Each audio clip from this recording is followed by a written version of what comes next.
Assalamualaikum warahmatullahi wabarakatuh. Waalaikumsalam warahmatullahi wabarakatuh. Bismillahirrahmanirrahim. Alhamdulillahi rabbil alamin. Wassalatu wassalamu ala ashrafil anbiya'i wal mursalin. Sayyidina wa maulana Muhammadin wa ala alihi wa sahbihi ajma'in, amma ba'du. Saudara-saudara hadirin, ma'asyiral muslimin rahimakumullah. Salah satu dari rukun iman yang 6 mengajarkan kepada kita untuk beriman dengan adanya hari akhirat. Hari yang dimulai dengan kehancuran alam ini, yang dalam istilah kerennya disebut the last day of the world, di mana air laut tumpah ke darat, planet-planet bertabrakan, gunung meletus, bumi gempa, lalu semua yang bernama hidup mati. Terjadilah kebangkitan setelah mati itu dalam kehidupan yang disebut kehidupan akhirat. Pada kehidupan akhirat itu Allah jelaskan dalam surah Abasa ayat 34, Yauma yafirrul mar'u min akhihi wa ummihi wa abihi wa sahibatihi wa banihi likulli imri'in minhum yawma idzin sya'nun yughni. Hari di mana setiap orang akan lari dari saudaranya, dari ibunya dan bapaknya, dari istrinya dan anak-anaknya. Setiap orang pada hari itu disibukkan oleh persoalannya sendiri-sendiri. Sehingga sangat boleh jadi hari itu orang tua tidak lagi sempat memikirkan anaknya. Seorang suami tidak lagi sempat memikirkan istrinya.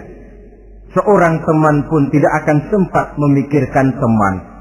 Tiap orang sibuk dengan persoalannya sendiri-sendiri untuk mempertanggungjawabkan kegiatan hidupnya ketika di dunia ini. Dalam keadaan semacam itu, di mana orang disibukkan dengan persoalannya masing-masing, ada 7 golongan manusia yang mereka tenang-tenang saja.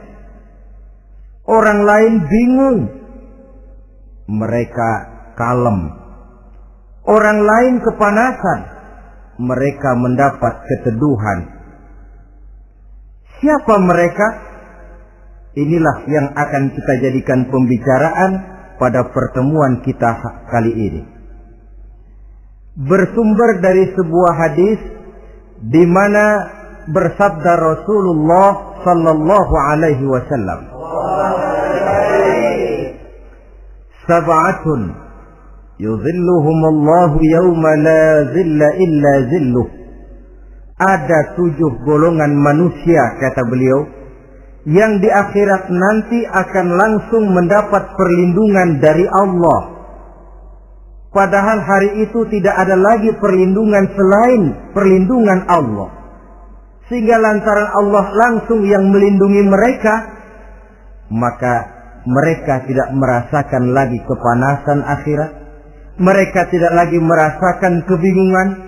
Mereka tidak lagi disibukkan oleh persoalan, lantaran mereka langsung dilindungi oleh Allah Subhanahu wa ta'ala.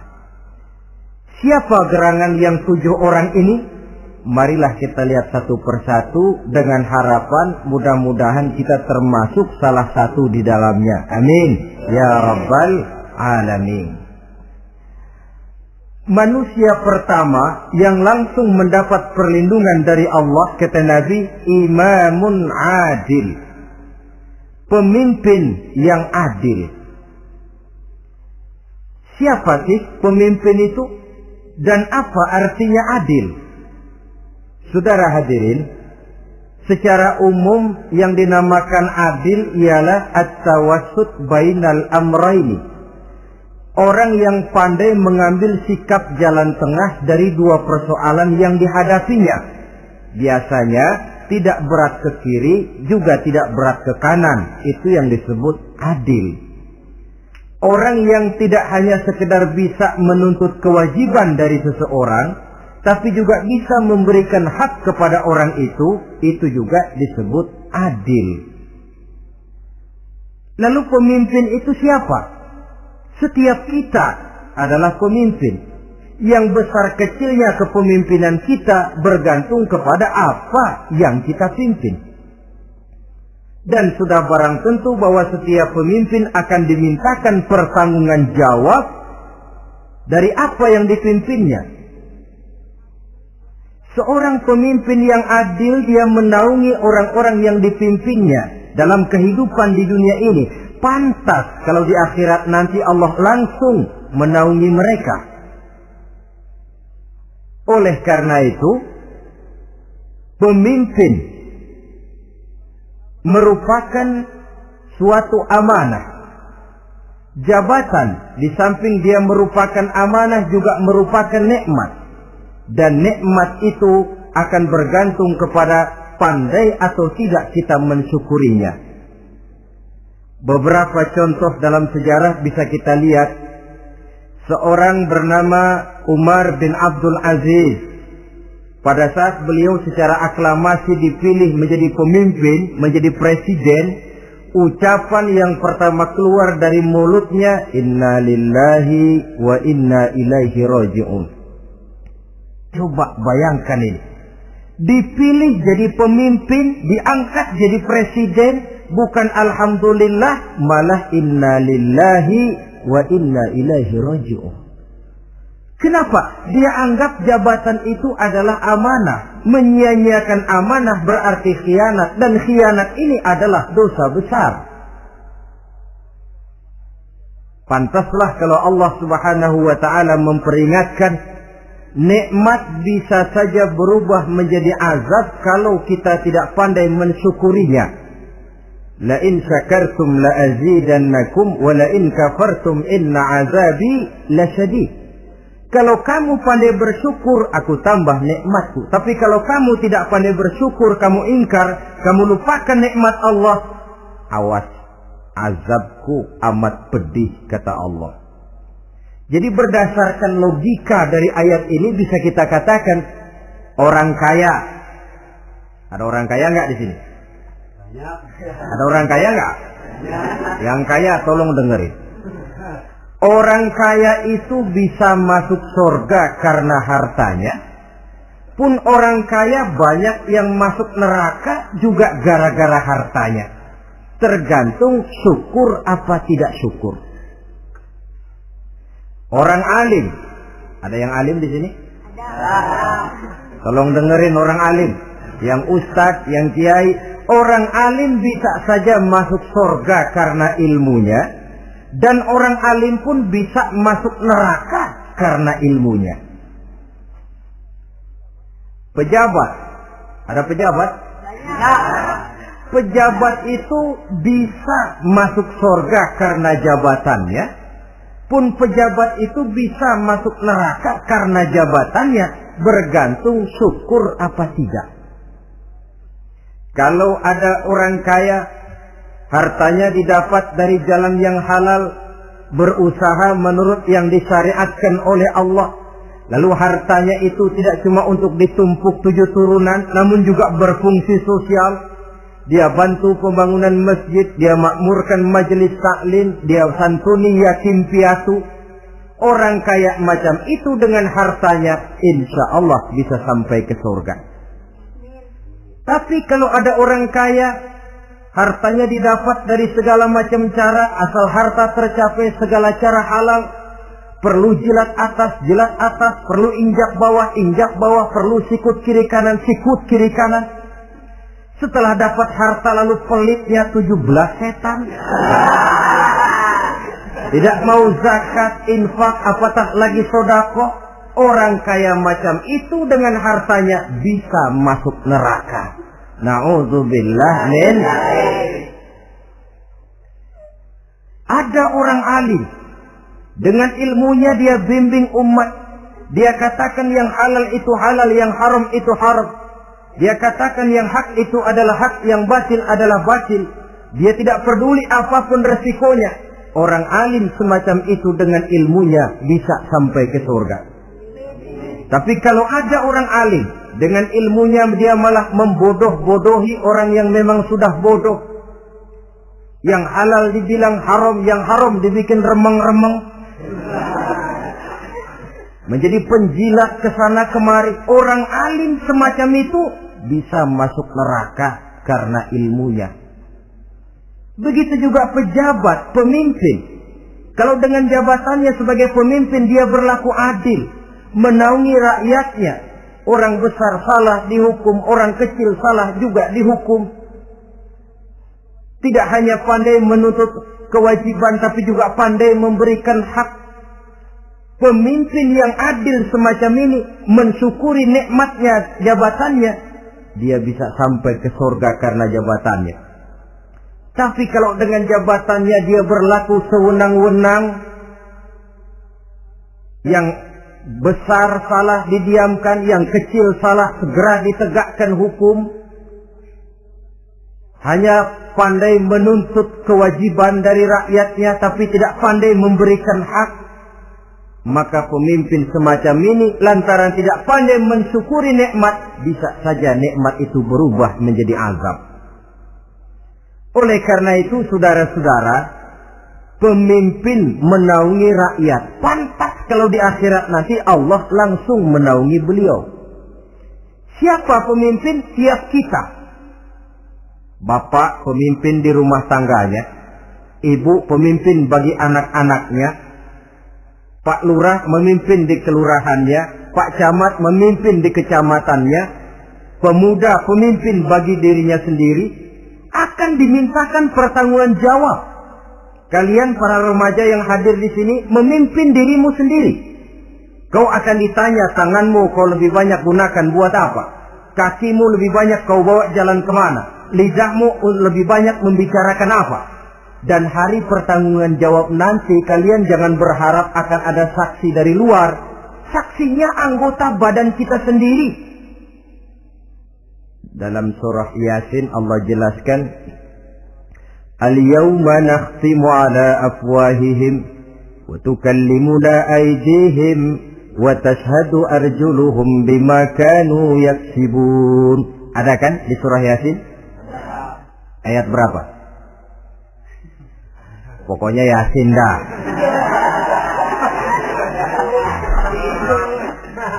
Daripada repot-repot, pokoknya Yasin. Gitu aja biar urusan lancar. Al-yawma nakhtimu ala afwahihim. Pada hari itu kami kunci mulut mereka. Jadi tidak pandai lagi mulut ini bicara. Wa tukallimuna aydihim, tangan-tangan mereka yang akan bicara kepada kami. Wa tashhadu arjuluhum, kaki mereka akan memberikan kesaksian bima kanu yaksibun, terhadap apa saja yang telah pernah mereka lakukan dalam kehidupan di dunia ini. Hari pertanggungan jawab. Oleh karena itu kalau kita memimpin diri sendiri, berlakulah adil kepada diri sendiri. Nah, lalu masalahnya, memang kita mesti adil kepada siapa saja sih? Ada 3 hal pokok yang kita harus berlaku adil. Pertama, adil kepada Allah. Yang kedua, adil kepada sesama makhluk. Dan yang ketiga, adil kepada diri sendiri. Adil kepada Allah artinya apa? Mendahulukan hak Allah daripada kepentingan pribadi. Kalau sudah datang waktu sholat asar misalnya, walaupun sedang enaknya latihan voli, berhentilah dulu sebentar. Sholat kita adil kepada Allah. Adil kenapa? Dalam contohnya dengan sholat misalnya. Sholat itu kan sehari semalam 5 waktu yang wajib. Betul apa betul? 5 waktu. Lah sholat itu, kalau sholat bagus, taruhlah 7 menit. Kalau sholatnya itu kilat, 4 menit.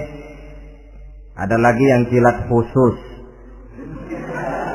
nggak pakai perangko, 2 menit barangkali selesai. Taruhlah 5 menit kita ambil yang bagus. Kalau 5 waktu kali 5 menit kan cuma 25 menit. Sementara Allah memberikan kita hidup ini 24 jam sehari semalam. Cuma 25 menit diminta untuk ibadah kepadanya. Tidak sanggupkah kita berlaku adil? 25 menit ini untuk menghadapmu ya Allah. Sementara engkau telah memberikan resannya 23 jam 35 menit untuk hidup dalam sehari semalam. Mendahulukan hak Allah daripada kepentingan pribadi. Adil kepada Allah. Adil kepada yang kedua, adil kepada sesama makhluk.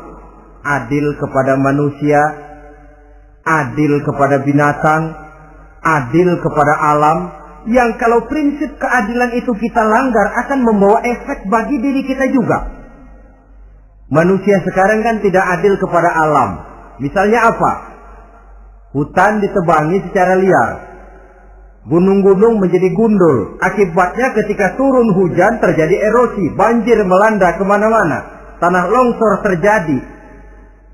Akibatnya terkena manusia juga kalau mereka sudah tidak menjaga keseimbangan alam ini. Adil kepada orang lain. Apakah itu namanya tetangga, teman, keluarga. Dan yang ketiga, adil kepada diri sendiri. Bagaimana pengertiannya? Mata ini punya hak untuk tidur. Begadang terus tiap malam, tidak adil kepada mata. Nah, ini yang ketawanya paling kencang pasti tukang begadang ini.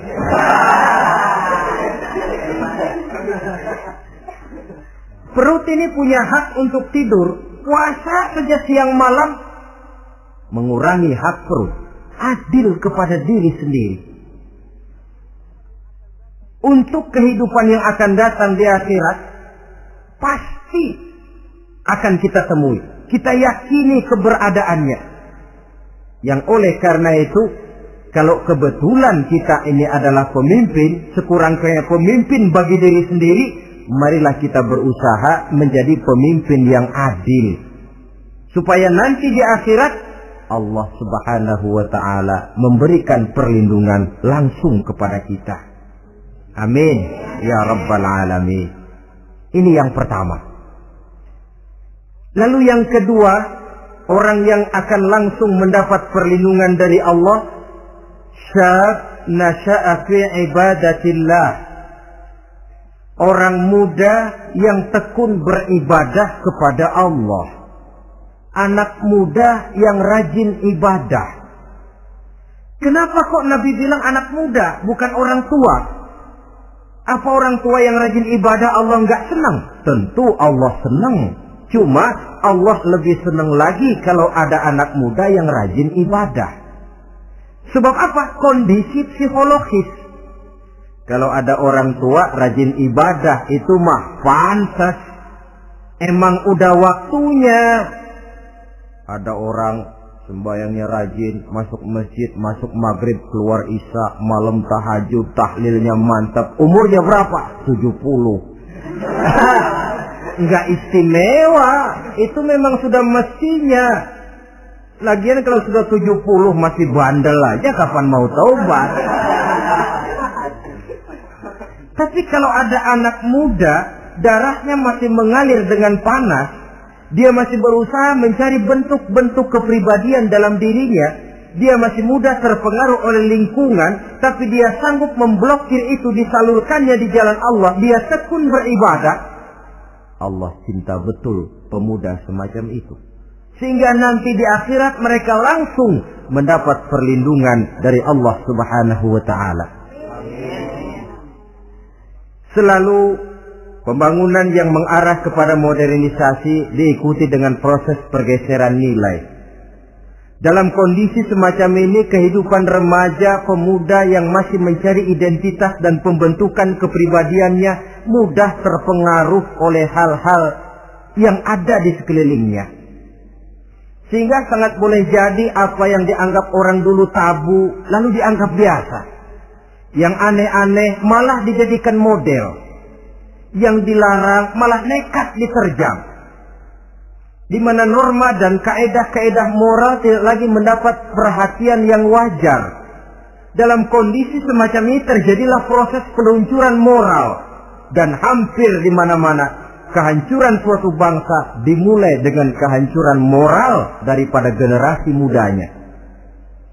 Oleh karena itu pemuda yang tekun ibadah ini sangat positif dampaknya dalam kerangka pembangunan umat.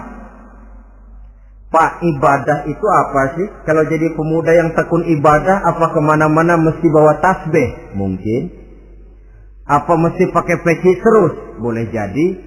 Apa kemana-mana mesti pakai kain sarung? Ya tidak juga. Ibadah kan artiannya luas. Segala perbuatan yang diperintah dan karenanya bertujuan mencapai ridho Allah, itu bernama ibadah. Kalian remaja berangkat menuntut ilmu, pergi pagi pulang siang, membekali diri, menuntut ilmu itu ibadah. Kalian pulang ke rumah, ibu bapak memerintah, taat kepada orang tua, ibadah. Membersihkan lingkungan, ibadah. Bahkan jaga di waktu malam pun kalau untuk dengan niat, bismillah, saya jaga malam ini untuk ketenangan rakyat supaya mereka tekun dan tenang melaksanakan ibadah. Itu tercatat sebagai amal soleh yang bernilai ibadah.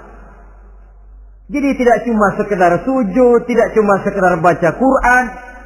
Seluruh aspek kehidupan manusia yang diperintah Allah dan yang bertujuan mencari ridho Allah, itu bernilai ibadah. Pemuda yang tekun melaksanakan ibadah kepada Allah. Apalagi terutama adik-adik remaja yang hadir pada kesempatan ini. Masa muda itu masa yang paling indah memang. Sampai orang Kulon bilang, there is not delightful memorize.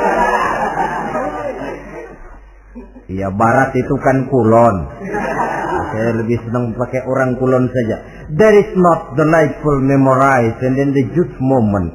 Bahwa tidak ada masa yang lebih indah selain masa muda. Tapi masa muda yang katanya indah itu sebentar. Sebentar sekali. Kalau kita tidak pandai memanfaatkannya dengan sebaik-baiknya, boleh jadi dia akan hilang tanpa sesuatu yang ada artinya buat hari depan. Dan hari depan itu sebagian besar ditentukan oleh masa muda sekarang ini. Karena itu kepada yang muda saya berpesan, pergunakanlah masa muda itu dalam ketekunan beribadah kepada Allah. Ibadah dalam artian yang seluas-luasnya. Jangan seperti pepatah orang, kelapa muda katanya kupas-kupasin, kelapa tua tinggal batoknya. Selagi muda puas-puasin, udah tua tinggal bongkoknya. Iyalah, kalau dipuas-puasin dalam arti yang positif, boleh. Mumpung masih muda, puas-puasin nuntut ilmu. Mumpung masih muda, puas-puasin ibadah. Mumpung masih muda, puas-puasin berbakti kepada kedua orang tua. Puas-puasin dalam artian yang positif tentu saja bagus. Tapi kalau puas-puasin dalam arti menghambur umur untuk sesuatu yang mubazir, bergadang di pinggir-pinggir jalan, lalu mulai berkenalan dengan morfin, narkotik, ganja, terperangkap oleh budaya-budaya modern yang menyesatkan, terpancing oleh model-model baru yang kelihatannya menarik tapi sebenarnya tidak bermanfaat. Entah pada akhirnya akan mendatangkan penyesalan kepada kita saja. Coba, belakangan ini saya dengar di Jakarta akan ada satu festival yang disebut Festival Ngeceng.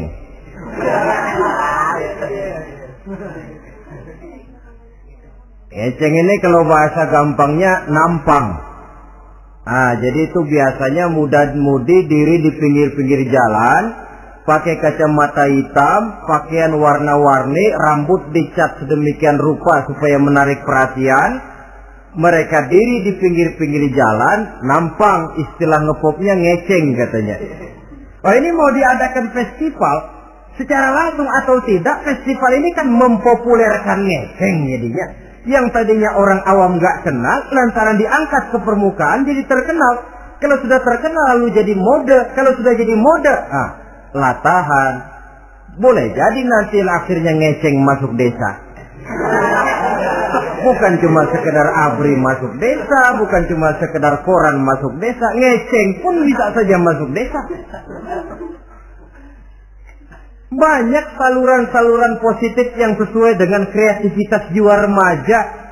Ketimbang mengadakan sesuatu yang tidak ada manfaatnya, ketimbang menghabiskan umur untuk sesuatu urusan yang mubazir. Sedangkan umur bukan jatah gratis tanpa batas waktu. Ada pertanggungan jawab. Umurmu kau habiskan di mana? Masa mudamu kau selesaikan di mana? Itu akan dimintakan pertanggungan jawab. Nah, pemuda yang tekun ibadah kepada Allah, dampak positifnya apa? Dia punya sandaran vertikal kepada Allah.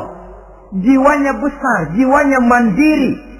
Dan ini yang kita perlukan. Pemuda yang siap jadi pelopor, bukan pengekor. Pemuda yang sanggup mandiri dan bukan membanggakan keturunan leluhurnya. Kata pepatah, wa khairun nasi zu syarafin qadimin aqama li nafsihi syarafan jadida wa syarrun nasi zu khumulin idza fakhartahum zakarul jaduda. Generasi yang baik adalah generasi yang punya kejayaan masa lalu dan buat mereka sendiri mereka mampu mendirikan kejayaan yang baru.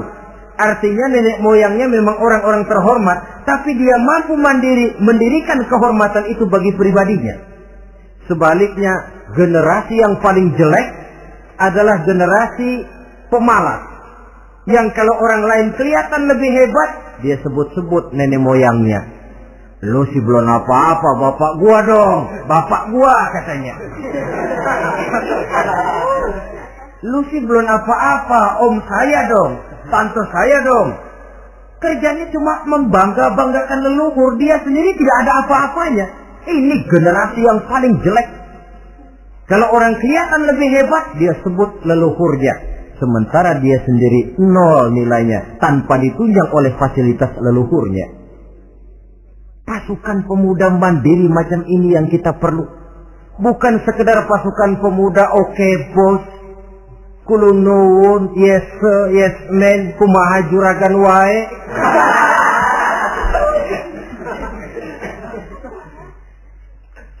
Dan terus terang kita miskin dengan pemuda yang mandiri, yang punya kepribadian, yang berani berkata ya terhadap yang benar dan berani berkata tidak terhadap yang tidak benar.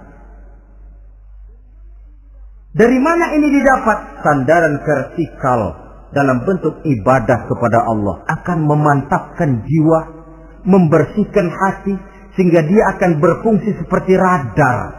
Sandaran vertikalnya cuma kepada Allah. Inilah dampak positifnya. Karena itu, tentu saja kita berharap sekurang-kurangnya pemuda-pemudi yang hadir pada kesempatan ini menjadilah pemuda-pemudi yang tekun beribadah kepada Allah. Amin. Amin. Nah, baiklah ya. Itu tadi yang kedua. Kita lanjutkan sekarang yang ketiga. Orang yang akan langsung mendapat perlindungan dari Allah. Kata Nabi, rajulun qalbuhu mu'allakun bil masjid. Seseorang yang hatinya selalu terpaut kepada masjid. Apa arti terpaut kepada masjid ini? Apa orang yang gak pernah keluar-keluar dari masjid? Tentu saja bukan. Apa gunanya di dalam masjid terus kalau kerjanya cuma tidur doang? Maksud terpaut kepada masjid ini, hatinya selalu berpikir bagaimana memakmurkan masjid. Jasadnya boleh saja ada di kantor, boleh saja ada di pasar, boleh ada di sawah, boleh ada di ladang. Tetapi hasil daripada usahanya dia lalu berpikir bagaimana memakmurkan masjid. Sebab apa? Masjid merupakan center of activity, pusat daripada kegiatan umat. Kalau kita lihat fungsi masjid di zaman Rasul, Di masjid beliau berdakwah, di masjid beliau mengatur negara, di masjid beliau mengadakan perundingan, di masjid beliau bermusyawarah dengan para sahabat. Pusat daripada kegiatan umat. Dan memakmurkan masjid ini dasarnya tidak lain karena iman kepada Allah. Prinsipnya bagaimana kita menghidupkan masjid dan bukan mencari hidup di masjid. Kalau sudah prinsipnya dibalik, bukan menghidupkan masjid tetapi mencari hidup di masjid, saya khawatir masjid akan ambruk. Nyatanya kadang-kadang masjid kita ini fungsinya belum maksimal. Kadang-kadang ada kok masjid yang bukanya cuma seminggu sekali. Jumat pagi jam 9 masjid buka, Jumat jam 2 tutup, buka-buka lagi Jumat depan. Seminggu sekali. Kelemahan lainnya manajemen masjid, terus terang sajalah kita bicara. Kadang-kadang pengelolaannya ketua masjid bapaknya, khatib mantunya, sekretaris ponakannya, imam Bilal cucunya. Gak ada orang lainnya. Ya kalau bagus kepengurusannya tidak apalah. Tapi kadang-kadang kelemahannya ialah bagaimana menciptakan manajemen masjid yang baik sehingga masjid bisa berfungsi sebagaimana fungsinya di zaman Rasulullah sallallahu alaihi wasallam. Apalagi belakangan ini ada kecenderungan yang membuat kita optimis, gembira. Remaja, pemuda-pemudi mulai gemar datang ke masjid. Berkumpul membentuk remaja masjid, remaja musola, mengadakan kegiatan majelis taklim yang mingguan, yang bulanan, aksi sosial, yang semuanya bermuara dari kehidupan masjid.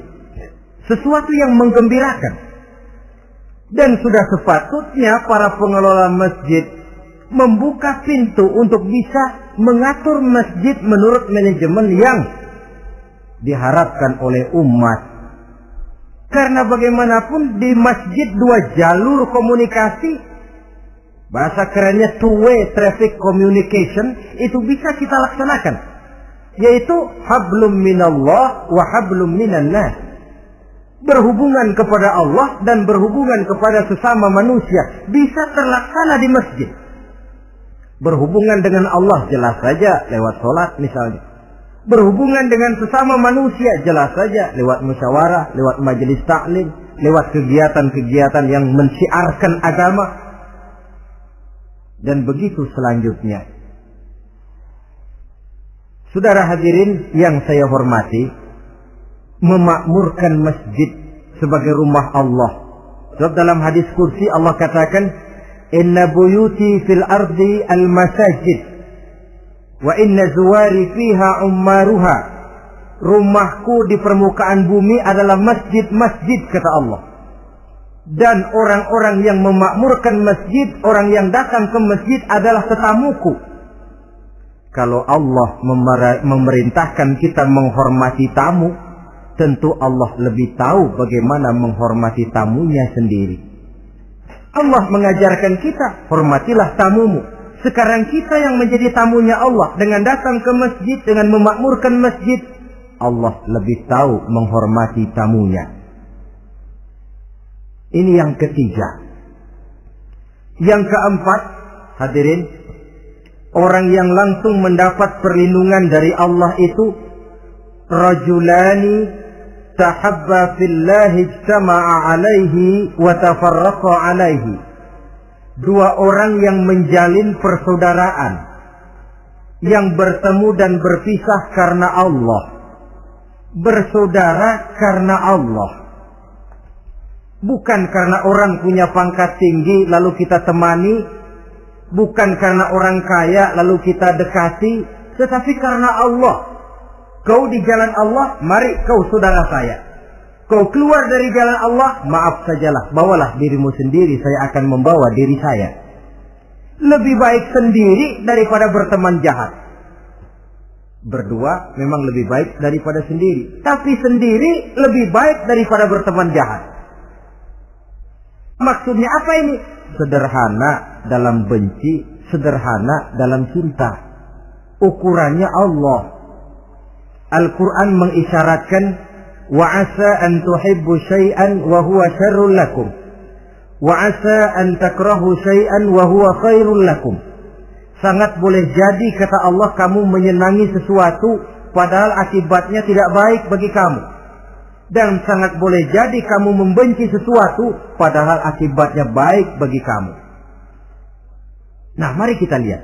Kalau orang bersaudara cuma karena temannya itu punya pangkat tinggi, saya yakin kalau temannya pensiun, persaudaraannya akan selesai sampai di situ. Kalau kita mencari teman cuma karena dia kaya, satu saat dia jatuh bangkrut, jatuh miskin, persaudaraan akan selesai sampai di situ. Tapi kalau karena Allah yang bisa memisahkan kita apabila orang sudah keluar dari jalur yang diridhoi oleh Allah Subhanahu wa ta'ala. Oleh karena itu, kepada semua hadirin, mari menjalin persaudaraan dalam bentuk ideal yang diajarkan oleh Islam. Nilai persaudaraan yang diikat oleh akidah. Kalaupun harus benci, bencilah sederhana. Tidak habis-habisan ngebenci orang. Kalaupun harus cinta, cintalah sederhana. Boleh jadi yang hari ini kita benci bukan main, besok kita senangi. Mungkin yang hari ini kita cintai mati-matian, besok sudah berubah menjadi yang kita benci. Sederhana saja, tidak usah berlebih-lebihan. Kalau nilai persaudaraan yang diajarkan ini bisa kita wujudkan, persaudaraan yang diikat dengan nilai akidah, maka dari persaudaraan semacam itu, insya Allah kita bisa berbuat banyak untuk kepentingan diri, keluarga, masyarakat kita pada umumnya. Ini kelompok yang keempat. Orang kelima yang nanti langsung mendapat perlindungan Allah, rajulun da'athum ra'atun zatu mansibin wa jamalin ila nafsiha faqala inni akhafullaha rabbal alamin. Seorang laki-laki, kata Nabi, yang dipanggil oleh perempuan cantik. Laki-laki normal dipanggil oleh perempuan cantik. Untuk apa? Diajak melakukan perbuatan yang negatif. Tidak ada orang yang tahu. Tempatnya sepi. Apa yang terjadi? Orang ini berkata, inni akhafullaha rabbal alamin. Maaf saja, saya takut kepada Allah. Orang yang bermoral nanti di akhirat langsung dilindungi oleh Allah. Tidak mudah jatuh oleh bujuk rayu. Tidak mudah terpesona oleh wajah-wajah yang menggiurkan. Seperti dalam sejarah yang terkenal itu Nabi Yusuf alaihi salam. Kenal kan Nabi Yusuf? Nabi Yusuf itu bekerja di istana Kitfir. Kitfir ini punya istri namanya Zulaikha. Orangnya cantik. Diam-diam Zulaikha ini rupanya naksir sama Yusuf. Satu hari suaminya tidak ada di rumah, pintu dikunci-kunciin. Setelah pintu semua terkunci, dia panggil Nabi Yusuf, "Hai salah, Yusuf, sini." Kata Yusuf, "Mau ngapain?" "Pokoknya sini." "Iya, mau ngapain?" "Iya, kayak orang-orang, ngapain sih?"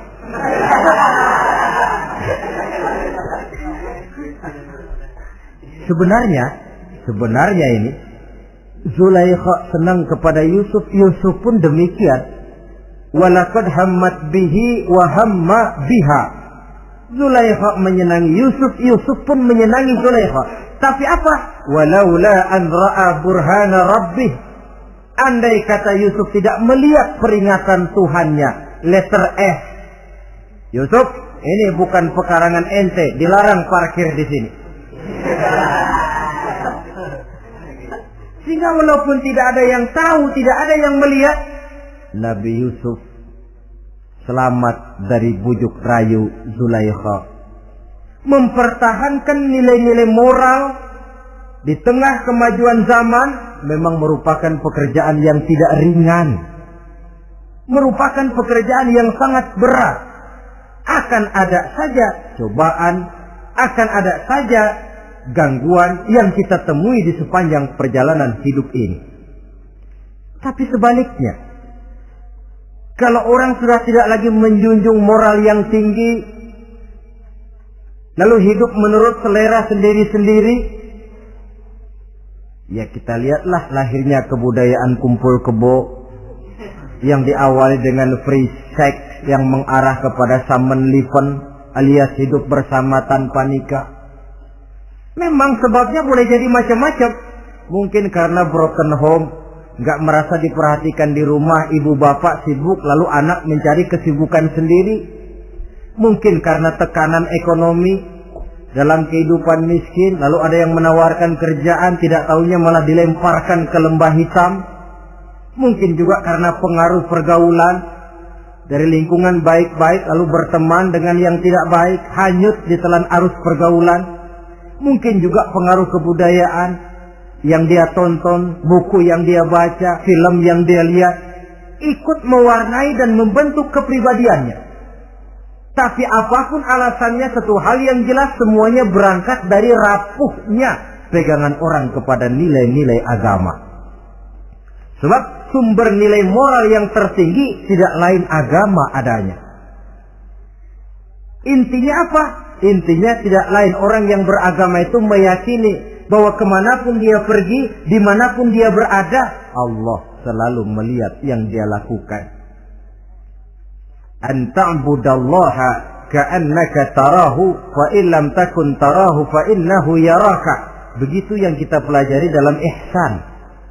Engkau beribadah kepada Allah seolah-olah kau lihat Allah.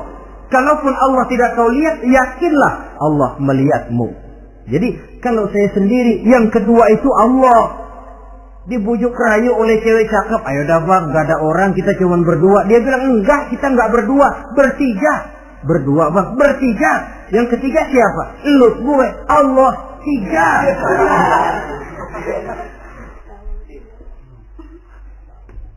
Di kantor mau korupsi dia kasak kusuk, gerasak berusuk cari apa yang seharusnya menjadi hak orang lain. Tidak ada yang lihat, tapi dia tidak sendiri. Saya berdua. Yang kedua, Allah. Merasakan kehadiran Allah dekat dalam hidup. Nilai moral semacam ini menyelamatkan masyarakat. Pantas kalau orang semacam ini di akhirat nanti langsung mendapat perlindungan dari Allah Subhanahu wa ta'ala. Karena itu terutama adik-adik remaja yang hadir, sebenarnya yang paling mahal dalam hidupmu adalah harga dirimu. Kalau itu sudah terjual dan tergadai, apalagi yang bisa kau banggakan dalam hidup ini? Titel yang berenteng barangkali, harta yang banyak, mobil yang serba berkilat barangkali. Tidak akan banyak manfaatnya kalau sudah dimulai dengan kehancuran daripada harga diri. Tidak ada yang lebih mahal daripada harga diri. Jagalah itu baik-baik. Pelihara nilai-nilai moral. Makin pandai kau jaga diri, insya Allah makin mahal hargamu. Dalam pandangan manusia, lebih-lebih juga dalam pandangan Allah. Pantas kalau pepatah bilang, innamal umamul akhlaqu ma baqiyat, fa in zahabat humu akhlaquhum zahabu. Suatu bangsa akan tegak kalau dia masih punya nilai moral. Bila hancur moral itu, hancur jugalah ketegakan daripada bangsa itu sendiri. Ini yang kelima. Yang keenam, masih dua lagi.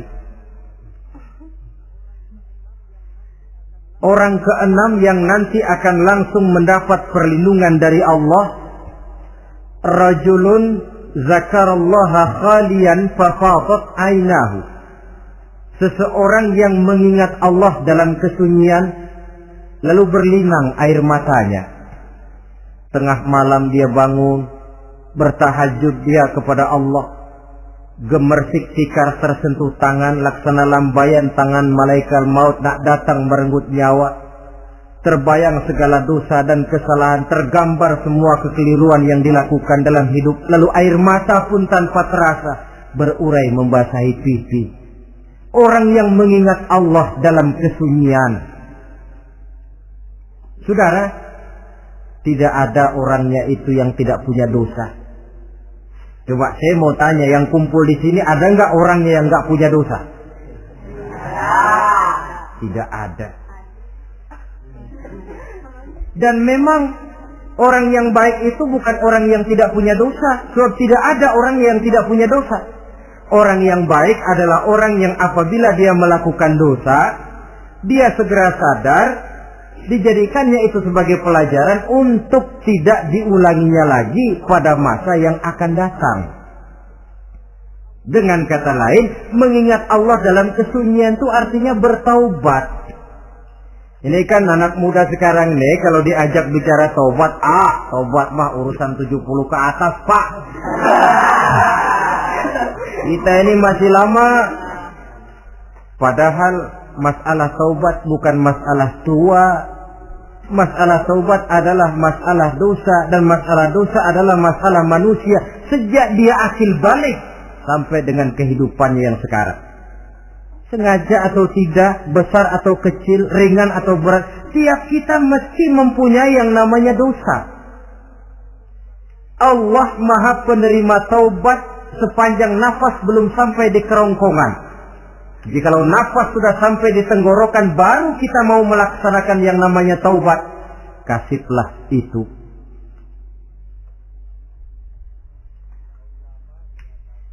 Para ulama mengatakan, la saghair ma'al istimrar, wala kabair ma'al istighfar. Tidak ada dosa kecil kalau ditumpuk terus. Dan tidak ada dosa besar kalau diikuti dengan istighfar, permohonan ampun kepada Allah. Jadi jangan menganggap, ini dosa kecil, ini dosa kecil, ditumpuk-tumpuk, lah jadi gede juga. Tidak ada dosa yang kecil kalau dikerjakan terus-menerus.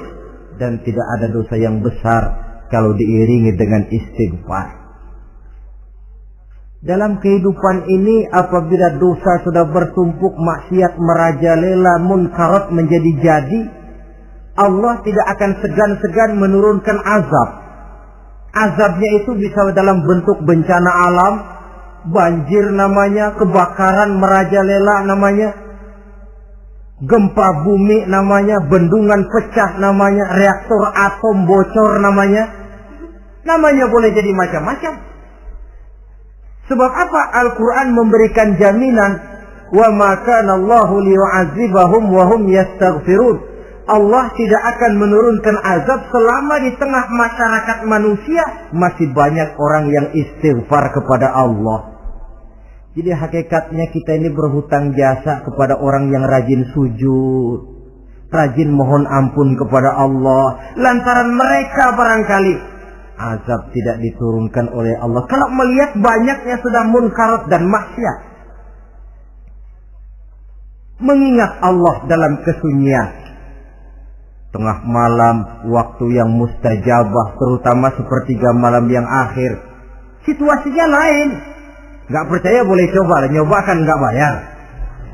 Coba kalian bangun tengah malam, tahajud, kalian akan menemukan satu suasana yang lain daripada misalnya kalau kalian sembahyang zuhur tengah hari panas terik di tengah banyak orang. Hati bergetar. Segala kekeliruan yang pernah kita kerjakan lalu terbayang, dan air mata tanpa terasa, tanpa diundang bahkan berurai membasahi pipi. Ya Allah, alangkah nikmatnya suasana macam itu.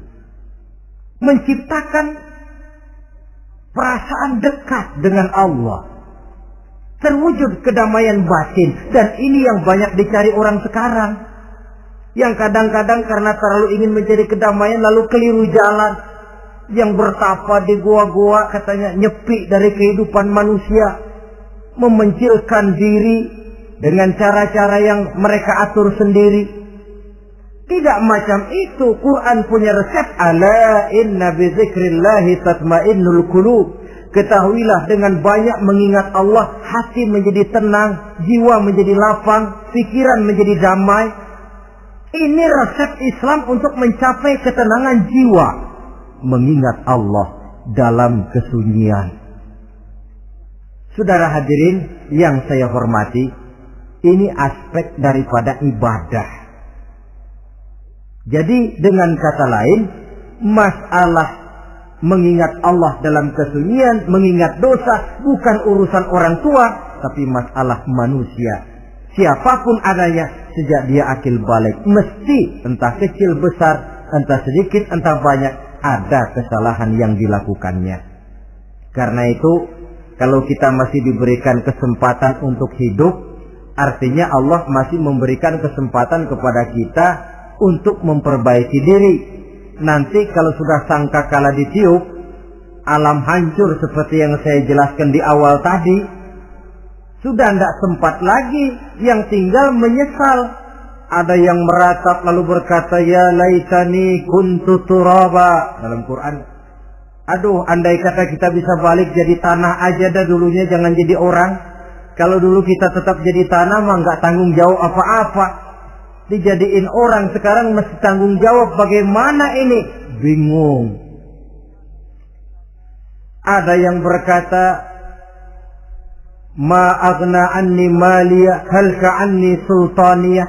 Ternyata harta yang saya bangga-banggakan tidak bawa manfaat hari ini. Ternyata jabatan yang pernah saya duduki malah merusak saya hari ini. Tinggal lagi penyesalan karena kelalaian memanfaatkan waktu hidup dalam kehidupan di dunia ini. Karena itu pandai-pandailah membagi orientasi.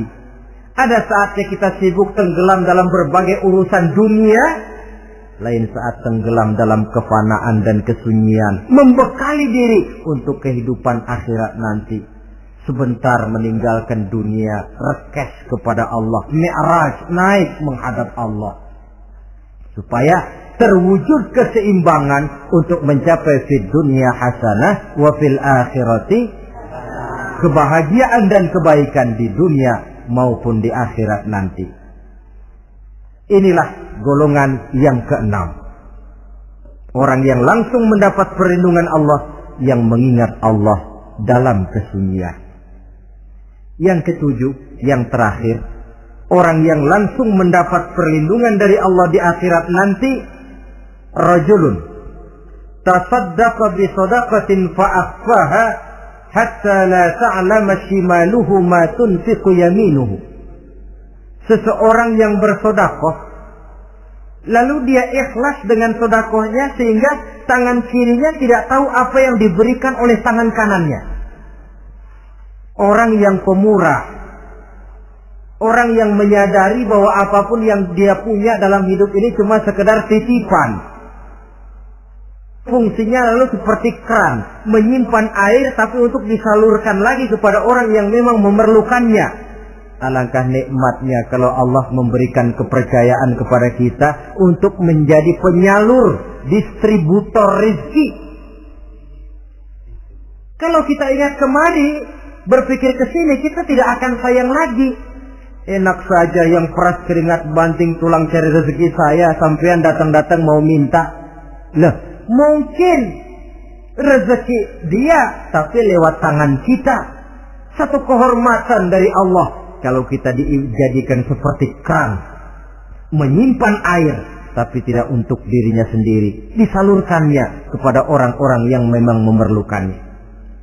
Tidak ada orang jatuh bangkrut lantaran bersikap pemurah, dan tidak ada orang jadi kaya raya lantaran dia bakhil atau pelit bin kikir alias medit.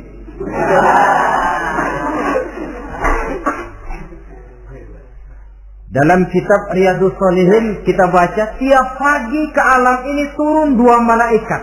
Cuma kita nggak tahu. Dua-duanya berdoa, yang sebelah kanan berdoa, yang sebelah kiri berdoa. Kata yang sebelah kanan doanya tiap pagi ini. Kata yang malaikat yang satu dia berdoa, Allahumma a'ti munfiqan khalafa. Ya Allah, kepada orang-orang yang suka infak, kepada orang-orang yang suka memberi, kepada orang-orang yang pemurah, gantilah mereka dengan yang lebih baik dari apa yang telah mereka berikan. Lalu malaikat yang satu berdoa, Allahumma a'ti mumsikan talafa. Ya Allah, kepada orang-orang yang mumsik, bakhil, kikir, berilah mereka kerusakan dan kebinasaan di dalam harta mereka. Maka lihat sajalah, orang kaya tapi pelit, ada saja jalan yang kira-kira duitnya bakalan jadi keluar dan gak ada pahalanya. apa kena musibah lalu berobat sekian juta, apa kemalingan, apa ditipu orang, ada saja cara duitnya keluar yang gak ada pahalanya. Inilah prinsipnya. Allah mencintai orang pemurah. Dalam hadis qudsi, uhibbu ahlas sakha wa hubbi lil faqir sakhi asyad. Aku cinta kepada orang yang pemurah, tapi aku lebih cinta kepada orang miskin yang pemurah. Orang kaya pemurah Allah cinta, orang miskin pemurah Allah lebih cinta. Kenapa? Nilainya lain. Orang kaya sedekah 500, orang miskin sedekah 500, sama 500-nya, tapi saya yakin pahalanya lebih besar buat si miskin. Kenapa? Buat orang kaya 500 apa artinya? Sekelebatan. Buat si miskin 500 dia mesti peras keringat banting tulang. Tapi dia berani memberi seperti beraninya orang kaya. Nilai ini yang dilihat oleh Allah.